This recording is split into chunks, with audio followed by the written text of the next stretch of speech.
So what should I do to start with? Like, if you were to me starting, rather than I just randomly chose some videos, where would you get started and what would you do? Well, I would start with doing some of the videos that we've done together. So if you're a man and you're watching this, Murray and I have been going pose by pose, yoga pose by yoga pose, through the postures and really looking at them in his body, because it is different when you're a man, right? Yep. Men, and again, I don't want to get in trouble, right? But men, generally, they just tend to have more stability in the body. They build muscle more easily. That means the flip side, that they have a little less range of motion. They have a little less flexibility. So do you think that yoga is all about flexibility? A lot of it, yes. Yeah. And the reality is a lot of yoga requires flexibility, but it's really about the balance between strength and flexibility. So if you're a man watching this, I really want you to reframe like, oh, I'm at a disadvantage because I'm not flexible, and think, well, the women who are coming to yoga who are really flexible, they're at a disadvantage because they don't have the strength I have. Right? So it's like, you might have more strength, someone else might have more flexibility. We're all about trying to meet in the middle. Yoga really is about that balance between strength and flexibility. That's why it's magical. What other questions did you have? How long should I be trying to do yoga for each day, and how often per week should I try and do it? Okay. And should I try and do it at night or in the morning? Oh, okay. So many questions. So if you're a man starting yoga, again, watch the tutorial videos that I've done with him, because it's a great start. The next thing I would do is I would purchase my Pure Beginner Yoga series, which is completely affordable. It's also a DVD on Amazon, because I also show all yoga routines with a man in that video as well, broken down. And then there's so many videos free on YouTube, but I think you should watch the pose tutorials first, because otherwise you're going to be lost. So watch the videos Murray and I did together first, because even the beginner videos here on YouTube go fast. Even mine do. And I apologize, but it's just, we're like assuming people want to move, right? Yep. So watching the tutorials is really going to be key, and it's going to help you avoid getting injured. Now, the best time to practice yoga is whenever you can fit it in. You're a dad, right? Like you have a 9-month-old, I have a 4-month-old. Anytime is the best time to practice yoga. I like the morning. Why? Because it gets done, right? Things that happen earlier in the day are usually, like the odds of it getting done are high if it's in the morning. I notice even for myself, if I delay my practice, maybe afternoon, evening, it doesn't get done, doesn't matter. Do it whenever you can fit it in. And then the next question, which postures to start with, and that kind of thing. How long should I be trying to spend? How many times a week? So I think 3 times a week is a perfect amount for a beginner. 3 times a week is great. Hitting it up every single day, right from the get-go, I don't know, it might cause some soreness, muscle tension, fatigue. I think practicing every day is great, but if you're brand new, I think 3 times a week is a good starting point. Okay. And as my body starts to get, as I'm doing it, my body's starting to get tight. Backs of my legs I can feel, my back is a little tight. What should I be looking out for, and what can I do about that? So this is a hard thing, but you might not feel better right away, right? You might start doing some of these yoga postures and you're like, oh my gosh. But instead of being like, I'm sore, like different parts of my body hurt me. But instead of thinking like, ugh, this is bad, think like, wow, there's so much that needs to open up, and it will open up if I just keep practicing 3 times a week. And you asked about time, and I didn't answer that. I think like 15-minute classes are great. 15 minutes 3 times a week. And you could work up to 30 if you had like extra time. That's very doable. So for the soreness that you're feeling, again, stay positive. Realize that if your body's sore, it means your body's changing. You're doing something. You're doing something right.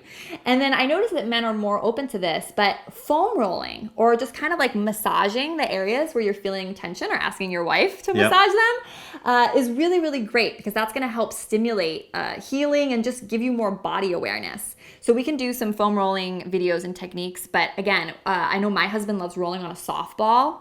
Right? Okay. So whether it's a softball or a foam roller, but know that those kind of aches and pains you're feeling right now means the body's changing, means change is happening. Now, if it's sharp shooting pain, you want to consult your physician, that's concerning. But if it's just kind of like sore, it just means the body's changing, and that's good. That's encouraging. How long before I notice a change, or it becomes better or different, or I notice improvement? I would say 3 to 6 months. Okay. Not a popular answer, because that's some time.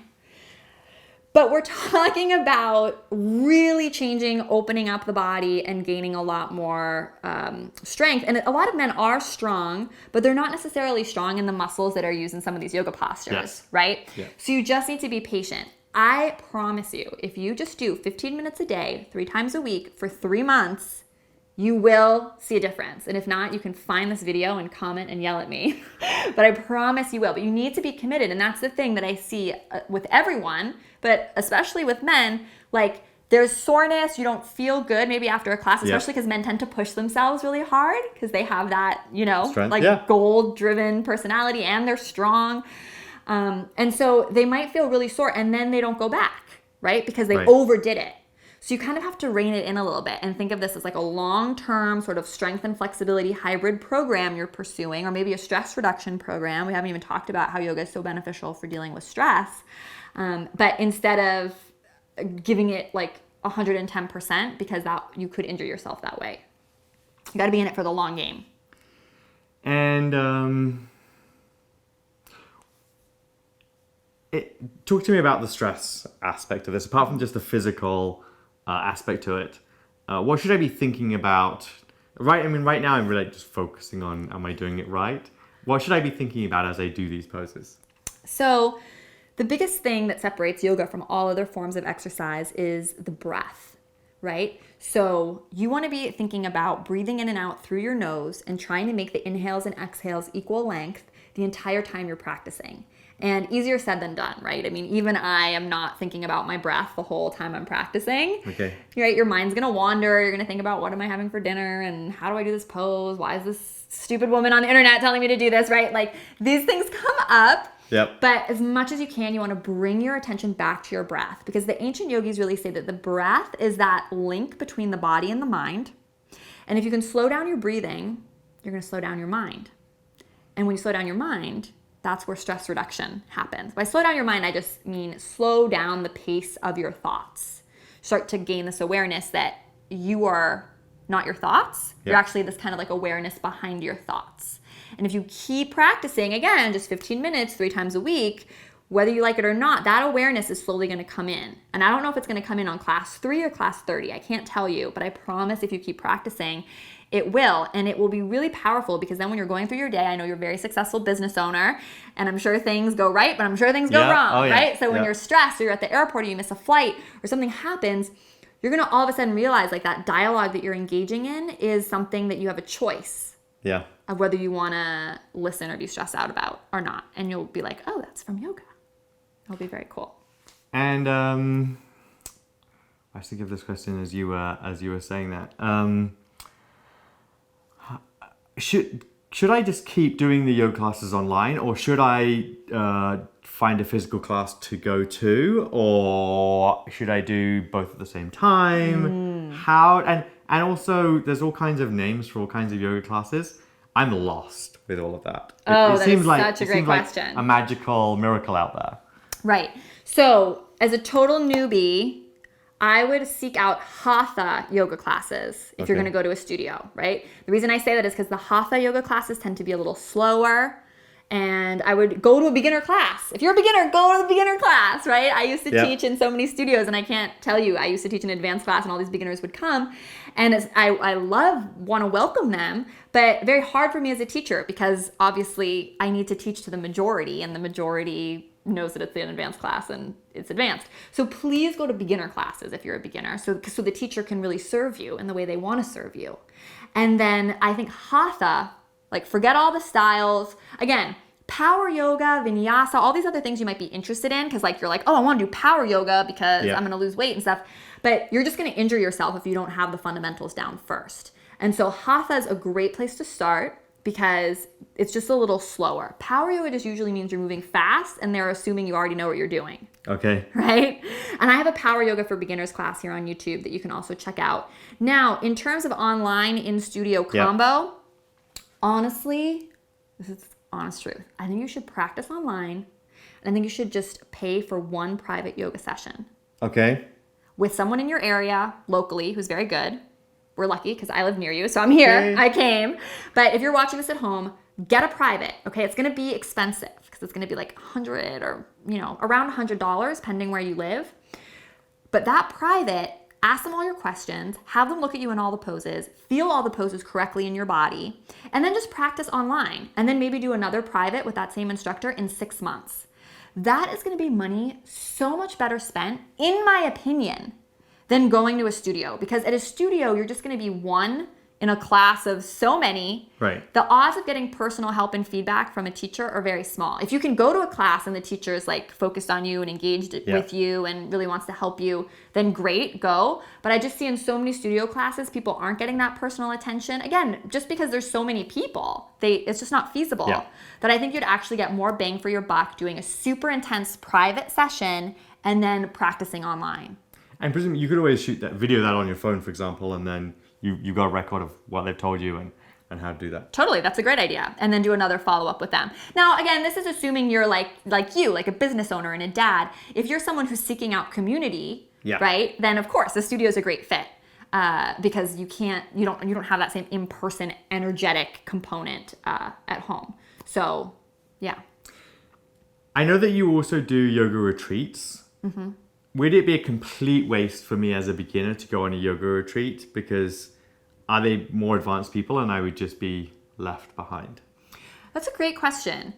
I would say no. I think going on a yoga retreat as a beginner is great because it's just going to give you like a rundown. It's just a focus. Being laser focused on something for a period of time is really, really good.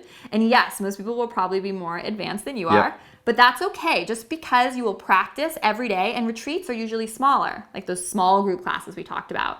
So you'll be able to get personal feedback from the teacher and just let the teacher know, right, before you sign up for the retreat, be like, hey, I'm a total beginner, can I still come? And I'm sure they'll want you. And that will be a great way to kind of like kickstart what you're trying to do. Excellent, thank you very much. I'm so glad you asked me these questions. And there was one more thing that I kind of wanted to chime in, which is I think for a lot of men, it's important to remember that yoga is about the journey. It's about being in the present moment, and it's about stress reduction. It's not about trying to make the pose look a certain way, right? Or trying to sort of force yourself to get your hand to touch the ground as opposed to keeping it on your thigh if that's what feels safe for you. I think that's really important. And there's a philosophy behind this that goes back thousands and thousands of years. And, I noticed this with lots of people, but it's just really important because I think especially for men who are used to doing like other forms of exercise or they're like competitive with themselves or competitive with other guys, right? To just know that you can just check all of that at the door when you come into your yoga practice. You just don't need to worry about making the shape look a certain way. And of course you want to track your progress, but it's like about the journey, not the destination, if that makes sense. Definitely. It's a totally new way of thinking because I mean, even for me, that's like, when I first started yoga, that seemed weird. Yeah, because I know you from work, and you before you did this, and you were very determined with everything you're doing. We're both very determined people. So to be saying, okay, I'm doing this as a practice is a very different way of looking at things. And people who are workaholics need it to help balance them. That's why I love this practice so much. Excellent. All right, let us know what questions you have about starting yoga. We want to answer them in the comments below. Make sure to like this video and give it a thumbs up if you enjoyed what we had to say, and we'll see you in the next video. Hey, if you like this video, you are going to love my free Pure Beginner Master the Basics yoga class. Not only do I cover the top 10 yoga poses you're most likely to encounter as a beginner, but I give you a downloadable cheat sheet showing you exactly how to do each of these moves so you know you're doing them correctly. Let's banish the fear and confusion of doing it wrong. Let's master the basics together. Go to BrettLarkin.com/beginner for your free download, and I'll see you on the mat. Namaste.